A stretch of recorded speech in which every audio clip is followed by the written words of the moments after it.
In today's video, we'll be showing you how we keep our poultry safe in the wintertime. It's good because it's minus 40 out right now.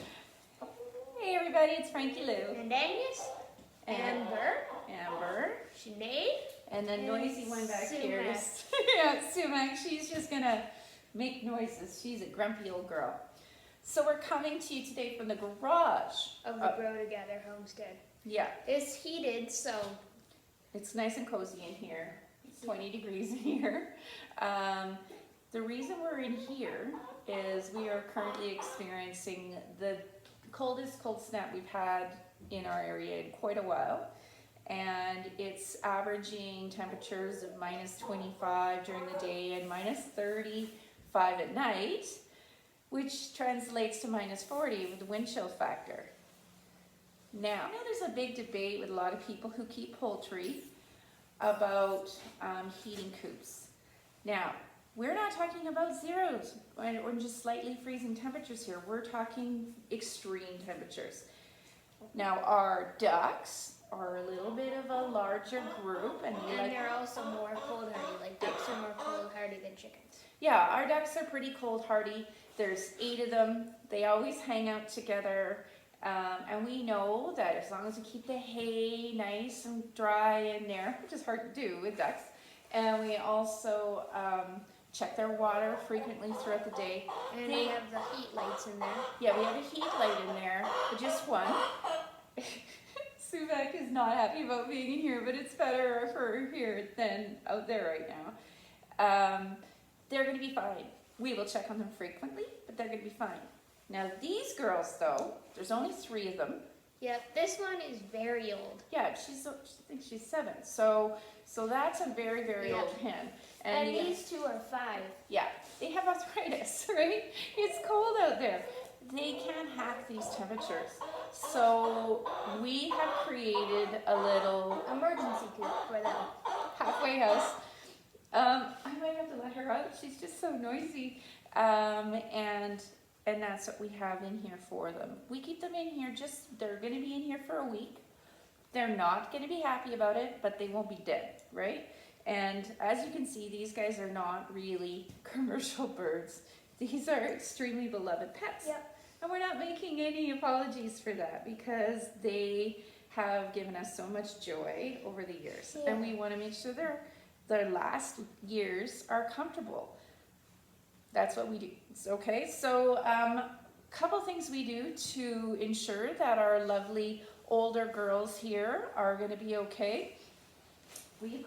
One thing I can suggest to you is if you are going to get into the poultry business, even just having pets, is creating a halfway house. This is where they go when they get out of the brooder, but before they're ready to go outside.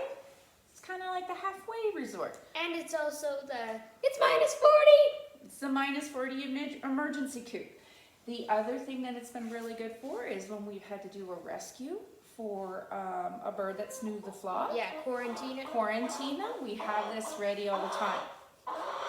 She's hilarious.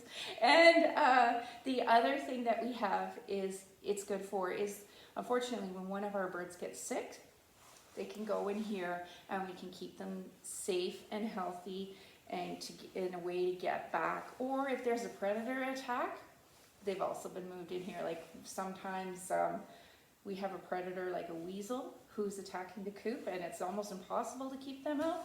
We can move them in here for a while.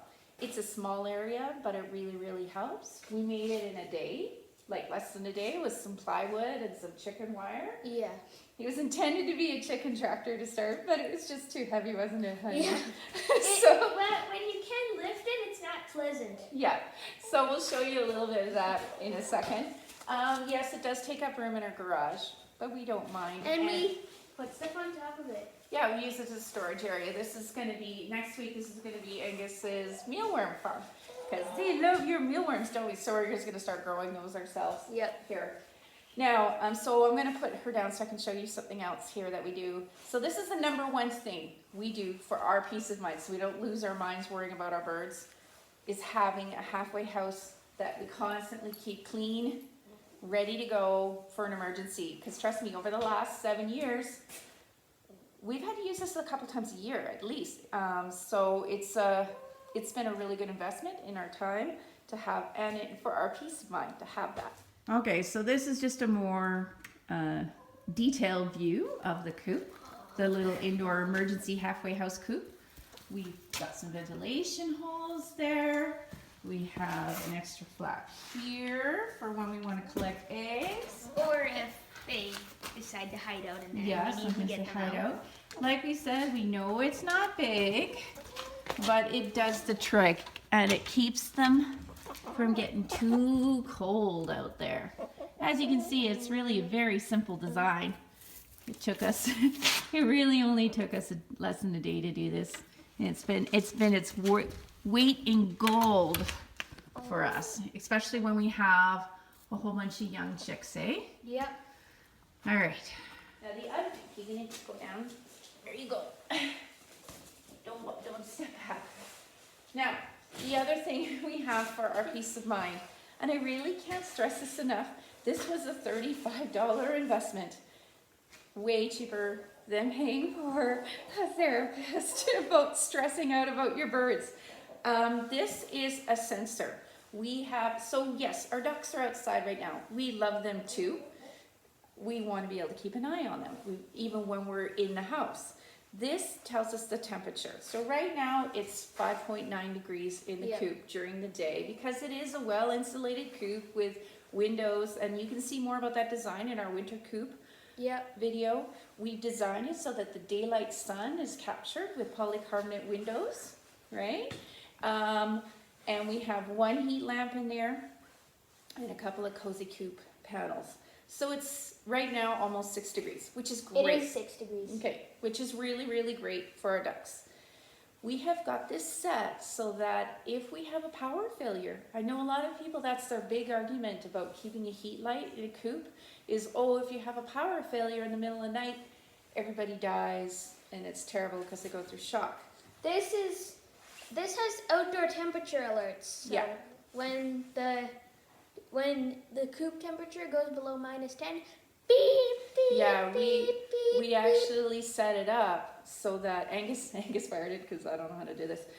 So that when it gets too cold, if there is a power failure, this will wake me up and I can do the run, which I have had to do. And another thing, if it goes above 25 degrees, beep, beep, beep.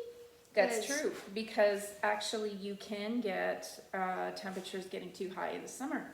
So and also possible, like it's like alert you of fire. Yeah, like if a heat lamp falls, which it won't, because we have a very well clamped onto the raptors at the top, and we make sure it's super secure. This lets us know. So I know a lot of people worry about things like power failures and stuff like that. This helps. Yeah, like this is a no-brainer for us. I also use this in the greenhouse in the summer, and it tells me my min-max temperatures during the night.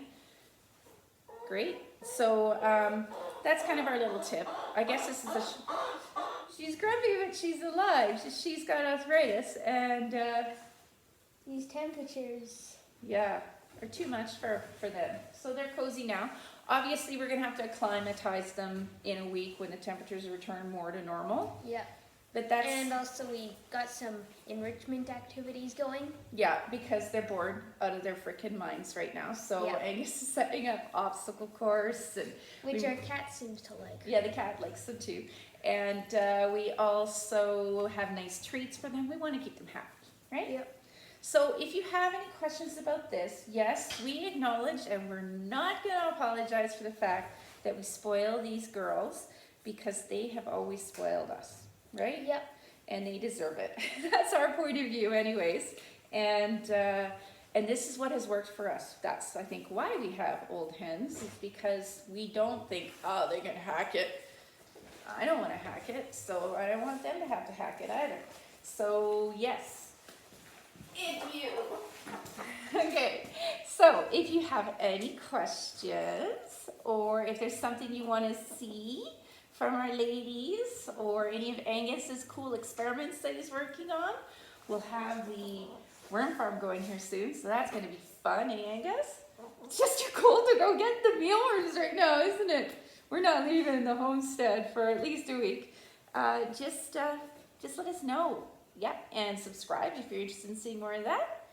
And as always, We hope you take today's chance to go to gather today. okay, have a good one, guys. Bye.